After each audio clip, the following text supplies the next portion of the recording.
I'm gonna show you how to drive to the basket strong today. Get out of here. So the first thing we want to think about with this is the mentality. The mentality is big. I want to think strong and focused, but quick and evasive, not rushed. There's a difference between fast and being quick and being rushed. So once you have that mindset, a lot of little things like the off arm and things we're going to talk about in this video are going to be a lot easier to do because you're thinking, again, strong, determined, and focused. You're thinking quick and evasive, but again, not rushed. I'm not just trying to like race him to the rim where he can push me off my line and I'm thinking about fast, fast, fast, fast, fast, and telling him exactly where I'm going to go.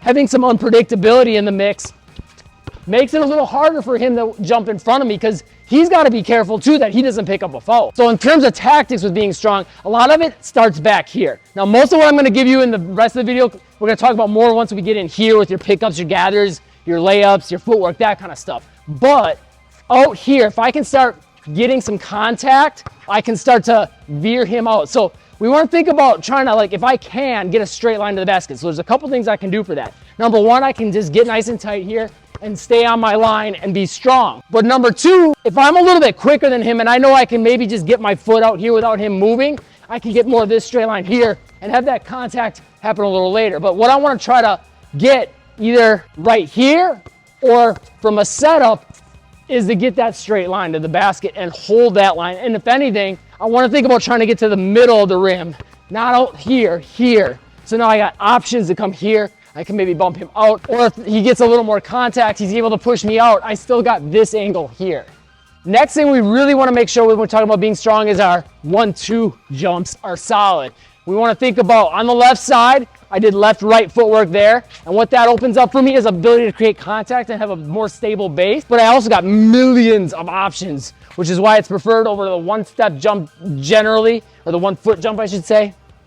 But here I can pivot, right? I can get off different moves. I can also just get right into my jump. It's easy for me to jump back, or if he doesn't get enough contact, I can come across, right? So my ability to jump in different directions is there if I want to jump right away, or I can just take my time with pivots, pump fakes, things like that. But I also want to think with the left hand about using that right-left because I can use that to create a different angle. Now notice how that changes my chest position though. If I go left-right, I got more protection.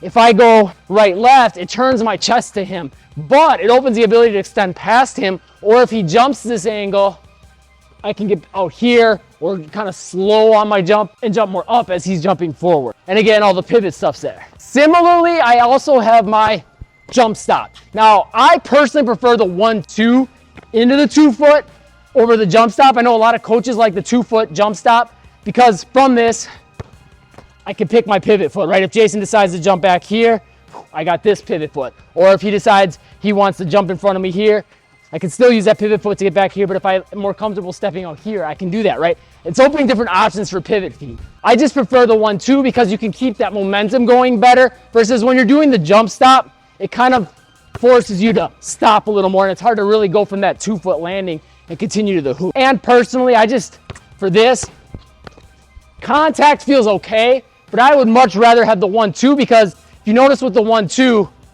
I can get that little extra bump on that last step, creating separation before I jump. For both these though, the 1-2, 2-foot jump and the jump stop, you want to think about having movements into it. So don't always just think, I'm going this way, I'm going to keep going this way because he could maybe seal that off and make it easier. So I can also use that to get out to the side here, get off floaters, try to make them, and things like that. Next thing you got to know about being strong is you don't always have to pick up with 2 hands. It might be stronger, but it's not the best choice for protecting the ball. When we're talking about being strong, at the end of the day, we're talking about being strong with not getting the basketball stolen and creating a position for ourselves to get the shot. If we got those 2 things covered, who cares about how hard you're gripping the basketball? It really means nothing. If Jason's right here and I got 2 hands on the ball, but he can still get his hands on it, sure, maybe he's not going to take it, but how good of a layup am I going to get off, right? So there's times where it makes sense, especially when we're talking like 1-foot jumps, just getting this off arm here, gripping it strong, I can extend the ball away from him. That's strong. I'm strong with this arm. I'm gripping the ball somewhat strong, but I'm not like going crazy with it. Your 2-hand gathers make more sense for where you're taking more contact, jumping off 2 feet. We're gonna do that 1-2 step into the 2-foot jump, or maybe anytime really where our back is more to him and we gotta kind of use these elbows to keep him away. Again, don't be crazy with him, and even the off arm, don't get crazy with him. You'll get an offensive foul. But if you're just holding space, not creating, it's completely legal. This can be really strong. Like, how is Jason gonna get that ball without fouling me, right? Now, the key is, yeah, you gotta be able to grip that ball pretty well with that one hand and be in control of it. But the other thing is, I can use this as a tactic to get Jason to jump and then come under, right? It can throw off his timing and it keeps him at bay a little. It's not just about being strong with being strong, it's also about keeping him worried about following me. We're trying to get him to bite on things to go for the block and still being strong from that point. Another big thing is inviting and initiating contact. Again, we gotta be smart. We're not trying to get offensive fouls here. So a lot of players, when they drive, they shy away from this contact. And what they're gonna end up doing is they're just gonna come all the way out here and they end up in the corner, right? They always wanna go with their strong hand. I'm a lefty, so the left side will be my strong hand. And they just keep running away from the defense. So instead of being afraid of him creating contact, I wanna think about this. If I can get to his side here where he's facing me, now he's basically facing the same direction as me. If I bump into him, to a ref, it's gonna look just as much like he's running into me because he's facing me. So at any point from even back here, if you get him doing that, take advantage. So if I know I can start to get past this hip here, I'm gonna get him turning. Now boom, he's facing me. I get much further. He's facing totally towards my back more than my side even at that point. But also if I get him turning towards me, now I can afford to veer in a little more. Now, gotta be careful. That, what I did there might have been a little bit much. That might have been an offensive foul. So again, I want to think about making this more of a gradual angle here. So now I got a nice angle to the hoop, right? Notice how I got that off arm here the whole time. I'm not trying to do a whole lot with it other than keep him away. If I do see him starting to reach a little with this hand here, I can think about swiping, right? And you see how that kind of pulls him back. But again, we want to be kind of like tight with everything. We don't want to get too extensive with the arm. We don't want to bring it out too much. We're just holding space, not creating. Where I create space is gonna be more with my legs and my hips. See that? If I get my hips down here, I can kind of bump him off his path a little bit. And again, if I'm in front of him, it's gonna be okay. Let's say Jason decides he's gonna make contact with me. Now I gotta think about, okay, if he's pushing into me here, I can probably push back, right? Also, I wanna think about how I can use that against him. So if Jason's pushing into me, I can use that to roll right off of him. If I got him facing too hard that way, I can go into a spin move, or I could get into a little deceleration and behind the back, right? Because a lot of times they're just trying to push up into that side's hip. If I'm going left, he's gonna push into that right hip. So what I can do is think about how can I use that push against him? So he's pushing, right? So that makes him drop forward. It's almost like with post moves. Like, you ever heard of post moves? Like, so if I'm pushing in, all of a sudden, you'll see guys do that, right? You're kind of doing that, but out here and on offense. So there, the defense is the offense. Here, the offense is doing its defense. If he's pushing into me, I can use that little movement back to create some separation, and then he kind of falls forward, number one. Number two, he's got to be careful, because if he keeps trying to come into me, now that's a foul, right? That's a defensive foul all day long. Same thing down here. If he's pushing into me, I can get out here, right? And then I can maybe come this way. He wants to run back into me again. He's gonna be running right at me. He's gotta be real careful. Next, let's talk about different kinds of gathers. We got cuffs. That's basically, we're gonna put the ball into your forearm. You can even curl it all the way in a little bit more. You got pins, where I can pin it here. Both those, I can keep this off arm active to be strong. We got tucks, where I can bring it more into the armpit or get both hands on the ball. Sure, he can hit it, but he's only hitting it towards me. Good luck trying to take that. Then on top of that, yeah, you got your two hands, you know, being strong with it here and keeping the elbows wide. But we can also think about if Jason's hands are up high, down low, right? Or if Jason's hands are down low, we can keep it up high. Or if he's got the angle there, boom, swimming over the top. Or even with two hands, I can think about having the ball wide.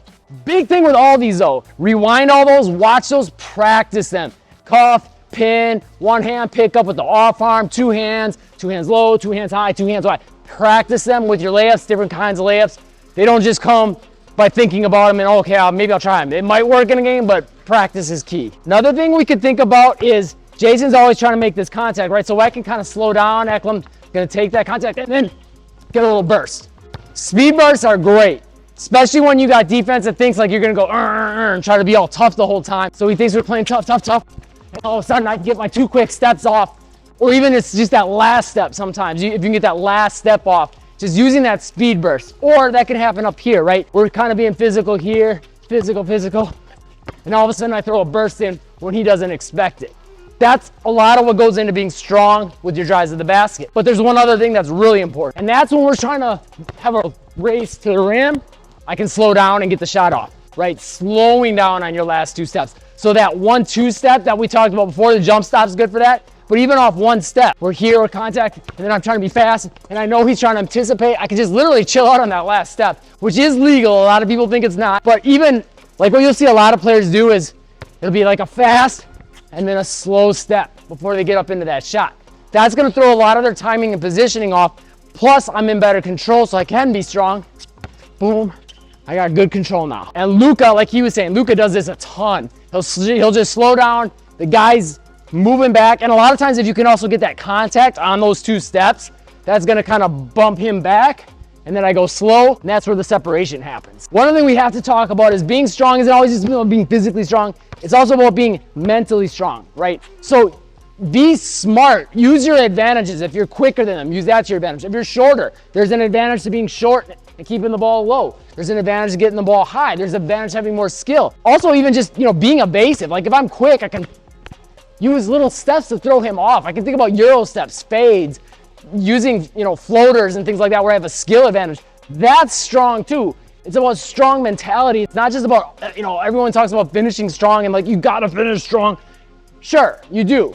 But if you're always just thinking about this, I'm trying to do this, you're making yourself a little bit predictable. If you can get good at that, sure, there's always an advantage to be gained from it as you get better at it. But there's gonna be that one defender that you just can't get the best of with that. So having more in the bag and just knowing how to use your advantages, read the defense, and have something for that is key. Another thing with being strong is a lot of people say these one-hand layups are not strong because they can get blocked easily. Sure, sometimes they can. If Jason anticipates it, it's right out here for him to take it, for sure. But that being said, if me and Jason are like neck and neck here, and I can be quick to extend past him, I can get that layup off, number 1. Number 2, if Jason's behind me, this is the stronger layup. I don't care what anyone says. Being strong and doing 2 hands puts the ball closer to Jason. Jason can steal that. Jason's got a harder time stealing that, or block that, I should say. He can't block that. But one other thing, this one-hand layups can be strong. They're a great way to pick up and ones. So a lot of times you'll see Harden do this. He'll pick up the ball low and he'll scoop under the arms, right, to pick up fouls. Now, I'm not saying you're gonna get that call, but you might, and that is a way of being strong. But a similar thing happens on a lot of layups. If I can try to extend the ball past him, boom. If I go right to the rim, not fade out, because now he can't hit that arm.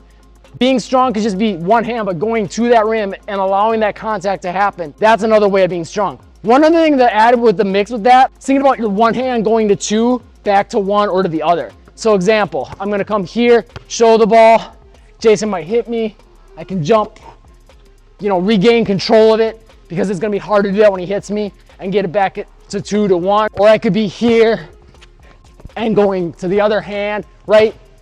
Thinking about getting it back to the 2 hands, but a lot of times if you're trying to get like those and ones to be strong, the 1 to 2 to 1 is the way to go. Or picking it up with 2 and then going to the 1.